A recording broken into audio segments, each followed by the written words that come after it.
तो हाय दोस्तों, कैसे हो आप सब। तो आज की इस वीडियो में हम एक DC to DC booster circuit बनाने वाले हैं और आप इस सर्किट से 12 वोल्ट, 9 वोल्ट, 6 वोल्ट, 4 वोल्ट अपनी ज़रूरत के हिसाब से वोल्ट ले सकते हो।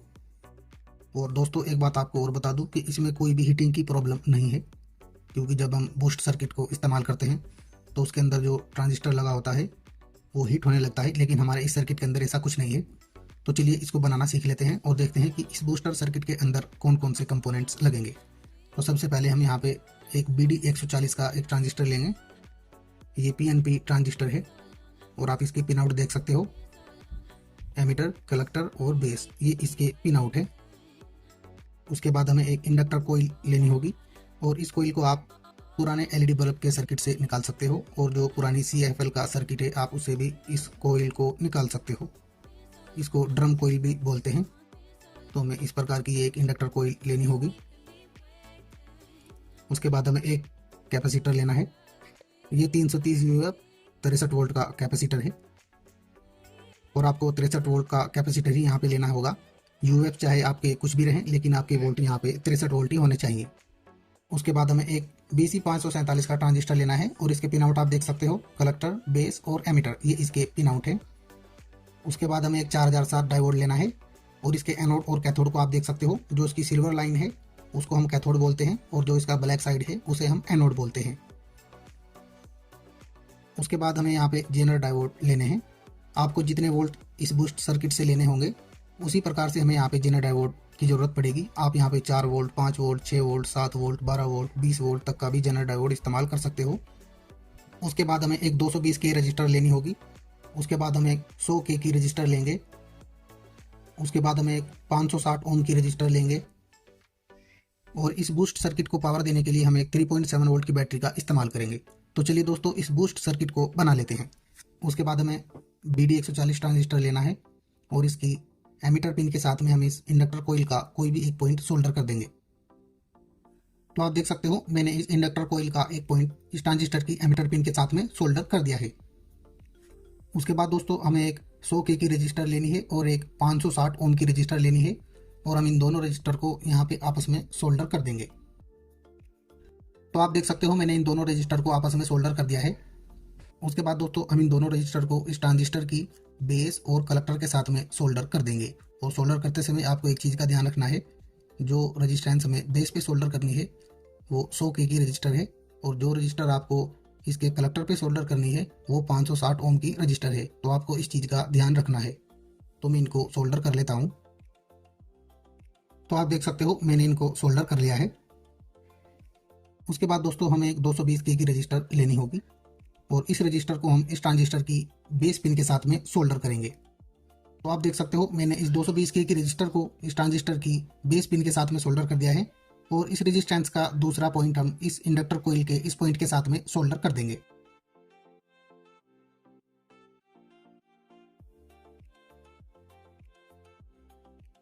तो दोस्तों देखिए मैंने इसका दूसरा पॉइंट इस इंडक्टर कोइल के साथ में सोल्डर कर दिया है। आप कनेक्शन को अच्छे से देख लीजिएगा और वीडियो को बिल्कुल भी स्किप मत करिएगा, वरना आप कनेक्शन अच्छे से नहीं कर पाओगे। तो चलिए बाकी के कनेक्शन कर लेते हैं। उसके बाद दोस्तों हमें एक BC 547 ट्रांजिस्टर लेना है और इसकी कलेक्टर पिन को हम यहाँ पे सोल्डर करेंगे। जहाँ पे हमने इस 220K का एक पॉइंट इस इंडक्टर कोइल के इस पॉइंट के साथ में सोल्डर किया है, उस पॉइंट के साथ में हम इसका कलेक्टर पॉइंट सोल्डर कर देंगे। तो दोस्तों आप देख सकते हो मैंने इसका कलेक्टर पॉइंट इस इंडक्टर कोइल के इस पॉइंट के साथ में सोल्डर कर दिया है, जहाँ पे हमने ये 220K का एक पॉइंट सोल्डर किया है। उसके बाद दोस्तों इसके बेस पॉइंट को हम इस ट्रांजिस्टर की कलेक्टर पिन के साथ में सोल्डर करेंगे। तो आप देख सकते हो मैंने इसको सोल्डर कर लिया है। मैं आपको एक बार और बता देता हूँ। तो मैंने इस BC 547 का कलेक्टर पॉइंट इस इंडक्टर कोइल के इस पॉइंट के साथ में सोल्डर किया है, जिस पॉइंट के साथ में हमने इस 220K रजिस्टर का ये पॉइंट सोल्डर किया है। उसके बाद हम इस BC 547 का बेस पॉइंट अपने BD 140 के बीच वाले पिन के साथ में यानी कलेक्टर पिन के साथ में इस BC 547 का बेस पॉइंट सोल्डर कर देंगे। उसके बाद इस BC 547 का एमीटर पॉइंट बचा है, हम इस पॉइंट को इन दोनों रजिस्टर के इस पॉइंट के साथ में सोल्डर कर देंगे। तो आपको अच्छे से समझ में आ गया होगा। तो मैं इस एमीटर पॉइंट को भी इन दोनों रजिस्टर के इस पॉइंट के साथ में सोल्डर कर लेता हूँ। तो आप देख सकते हो मैंने BC547 के एमीटर पिन के साथ में एक जंपर वायर जोड़ के इन दोनों रजिस्टर के इस पॉइंट के साथ में सोल्डर कर दिया है। तो दोस्तों आपको कनेक्शन अच्छे से समझ में आ गए होंगे, क्योंकि मैंने स्टेप बाय स्टेप आपको अच्छे से कनेक्शन को समझाया है। तो चलिए आगे के कनेक्शन कर लेते हैं। उसके बाद हमें एक 4060 डायोड लेना है और इसके एनोड पॉइंट को हम इस इंडक्टर कोइल के इस पॉइंट के साथ में सोल्डर कर देंगे। तो आप देख सकते हो मैंने इसको सोल्डर कर लिया है। और आप एनोड कैथोड का ध्यान रखिएगा, हमने इस इंडक्टर कोइल के साथ में इस डायोड का एनोड पॉइंट जोड़ा है, यानी प्लस पॉइंट। उसके बाद दोस्तों अब हमें इस कैपेसिटर को लेना है। तो आप इसके माइनस प्लस को भी देख सकते हो, ये इसका माइनस पॉइंट है और ये इसका प्लस पॉइंट है। तो हम इसके प्लस पॉइंट को इस 4007 के कैथोड पॉइंट के साथ में सोल्डर कर देंगे। तो आप देख सकते हो मैंने इस डायोड के कैथोड पे एक जंपर वायर सोल्डर करके इस कैपेसिटर की प्लस पॉइंट के साथ में सोल्डर कर दिया है। और इसका माइनस पॉइंट हम आप यहाँ पे इन दो रजिस्टर को देख सकते हो, जिनके साथ हमने इस BC547 का एमीटर पॉइंट सोल्डर किया है, उस पॉइंट के साथ में इस कैपेसिटर का हम नेगेटिव पॉइंट सोल्डर कर देंगे। तो दोस्तों आप देख सकते हो मैंने इसको भी सोल्डर कर लिया है।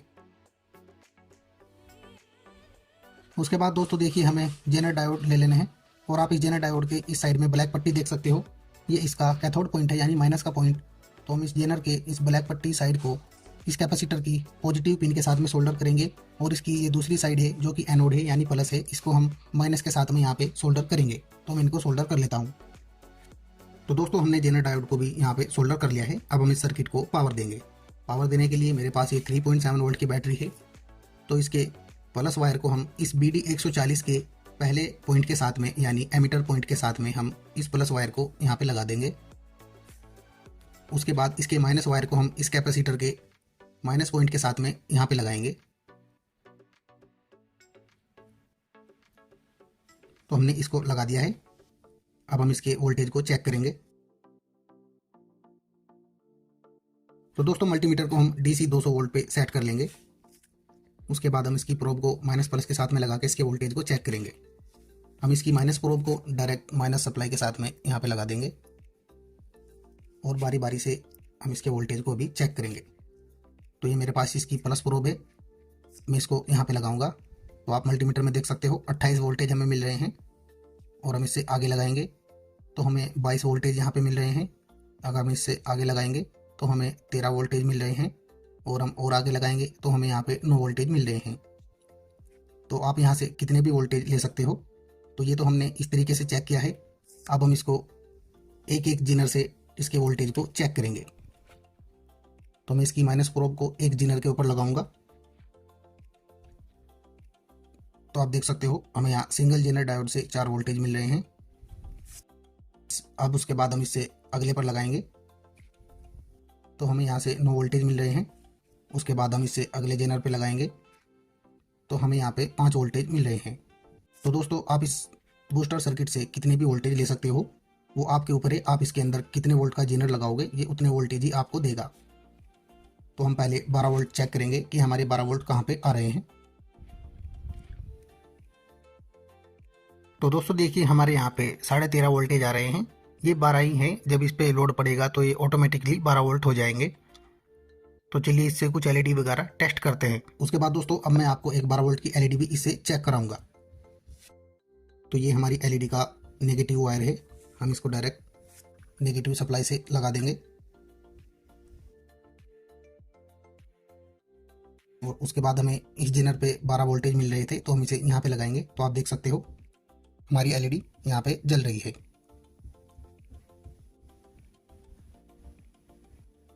तो इसने 12 वोल्ट की LED भी अच्छे से जला ली है। तो ये बहुत ही अच्छे से काम कर रहा है। मैं आपको एक बार और दिखा देता हूँ।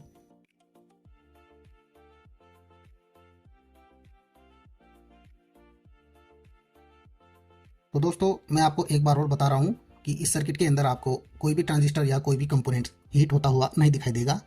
और ये सर्किट काफ़ी यूजफुल है, आप इसे एक बार जरूर ट्राई कीजिएगा। तो दोस्तों आपने देखा हमारा बूस्टर सर्किट कितने अच्छे से काम कर रहा है और इसे बनाना भी बहुत ही आसान है। मैंने आपको स्टेप बाय स्टेप अच्छे से बताया है, आप इसे अच्छे से बना लोगे। तो ये बूस्टर सर्किट आपको कैसा लगा और ये वीडियो कैसी लगी कमेंट बॉक्स में ज़रूर बताइए। आज के लिए इतना ही। आपसे फिर मुलाकात होगी एक नई वीडियो के साथ में। तब तक के लिए थैंक्स फॉर वॉचिंग।